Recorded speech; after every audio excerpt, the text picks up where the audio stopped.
In the shadowed corners of medieval Slavic kingdoms, there existed a punishment so grotesque, so precise in its cruelty, that it was whispered about in hushed tones long after it vanished from the records of kings.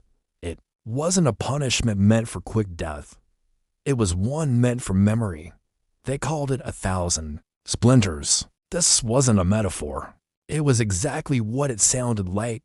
Thin, bone-dry shards of wood, carefully shaved and prepared like surgical tools, not for healing, but for pain. The condemned were rebels, traitors, or in some rare cases, those accused of heresy or sorcery. The rebellion wasn't always political. A man who defied a feudal lord could find himself in the same place as a woman who refused a nobleman's advances. Guilt was often irrelevant. What mattered was the message. The victim was first stripped completely naked, not just to expose them to the cold wind or public shame, but so that not a single inch of their flesh was spared from torment. Their arms and legs were tightly bound, not with rope, but with leather soaked in brine so it would contract against the skin, cutting circulation, but keeping them conscious. The bindings were threaded through holes in a wooden platform, locking the body in place. Then came the splinters. These weren't accidental pieces of bark. They were carved to razor sharpness, some thin as pine needles, others flat like toothpicks but longer. Each splinter was hammered slowly under the victim's fingernails, one by one. A hammer wasn't always used. Sometimes it was a smooth stone, other times a bone mallet. The goal was control. To insert each sliver with just enough force to wedge beneath the nail but not enough to break it. When the nail cracked, the executioner paused. Why? Because the next part needed intact nails. Once inserted, the splinters were left in place. The hands looked like twisted wooden claws, and then they were lit, one by one.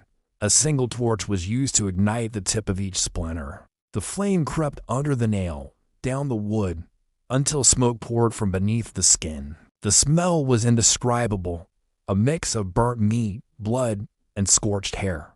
The crowd didn't scream. They watched, because this wasn't just a punishment. It was theater. It was a lesson burned into the eyes of the peasants who watched, knowing that disobedience was not simply crushed.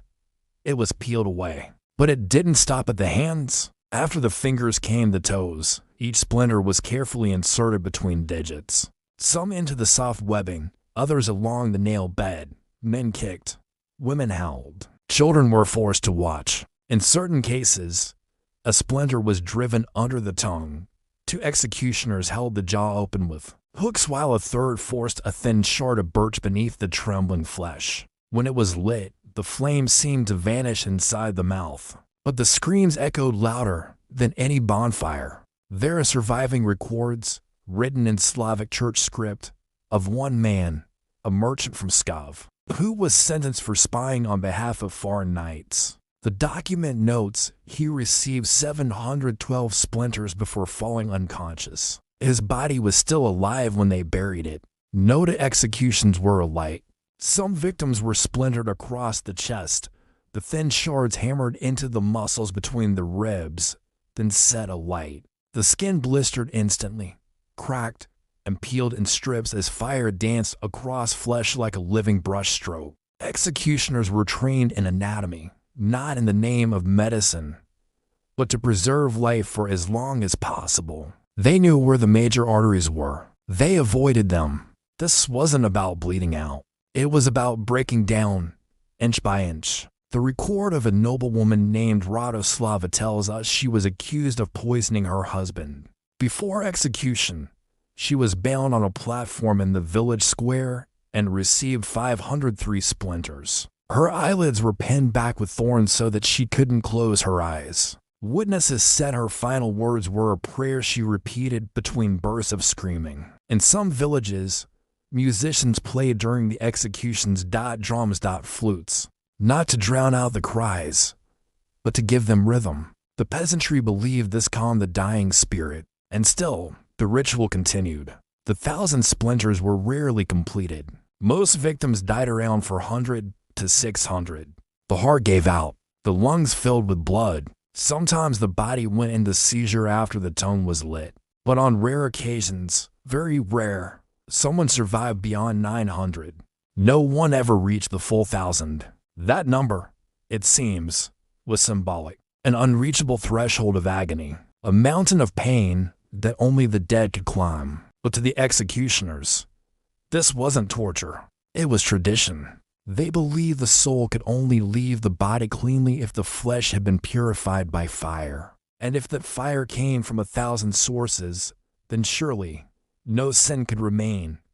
In some regions, the ashes of those executed by the 1,000 splinters were collected and scattered on crossroads. Why? So their spirit would never find peace, never return home, and never curse the land that birthed them. This was not just punishment. It was erasure. When the execution finally ended, whether by death or mercy, the body was doused with cold water to cool the embers. Then it was buried in a box filled with salt, face down, with the hands bound behind the back. A final humiliation. Few names survived history. But the pain? It did.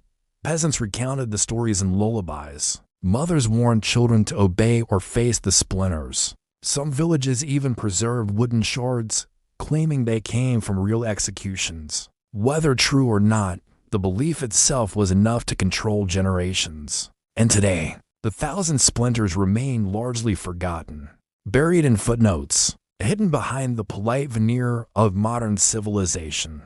But once, long ago, in the frozen fields of Slavic lands, pain wasn't just inflicted, it was performed. And those who watched remembered.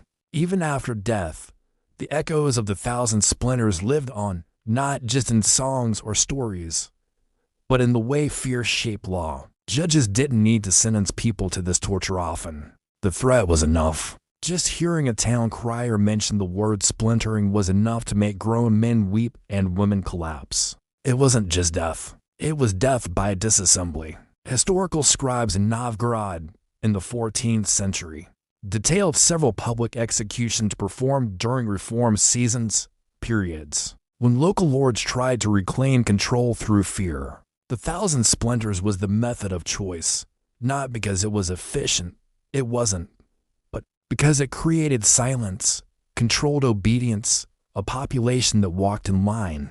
Many historians believe this punishment was imported from earlier pagan rites, rituals, that involved symbolic cleansing through burning wood and flesh together.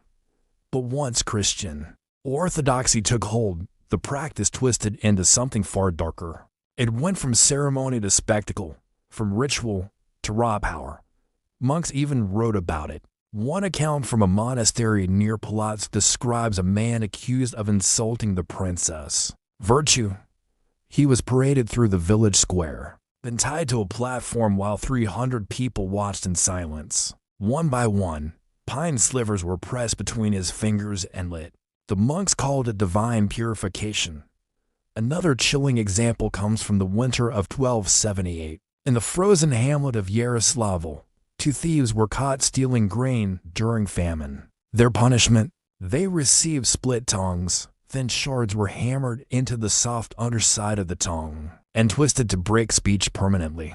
One man died choking on his own blood and ash. The other, mute and mad, survived for 3 days before dying in his cell. But not all victims were criminals, political prisoners, dissenters, or those who simply refused to convert during power transitions often faced the splinters. A young woman, Tessa of Murom, was branded a heretic for speaking against a local bishop instead of burning her outright. They decided she needed to be remembered.